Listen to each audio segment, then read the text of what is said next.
دوستوں آج کی اردو ڈکشنری میں بات ہوگی لفظ تاکید اور دوسرے لفظ فگار پر۔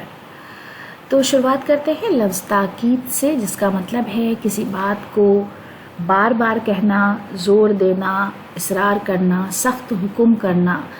تو عام طور پر یہ تھوڑی سی سختی اور جو ہم حکم دیتے ہیں یا ہم کسی کو بار بار تنبیہ کرتے ہیں وہ ہے تاکید۔ چیتاونی، آگیا یا نرود، کڑا نردیش۔ ایمفیسس، اسٹرکٹ انسٹرکشنز، پریشر اور کمپلشن جیسے الفاظ اس کے لیے ہم استعمال کرتے ہیں۔ مثال کے طور پر ایک جملہ ہے، اگر کوئی بار بار تاکید کرنے پر بھی نہیں سنتا تو انجام کا ذمہ دار وہ خود ہوتا ہے۔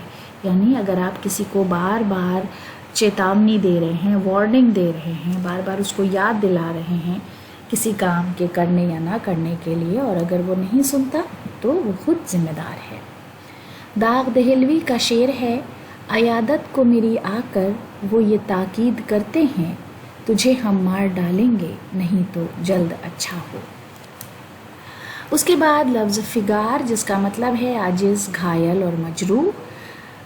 گھائل، تھکا ہوا، آہت، وونڈڈ، سور، ٹائرڈ اور فیٹگڈ جیسے الفاظ اس کے لیے ہم استعمال کرتے ہیں۔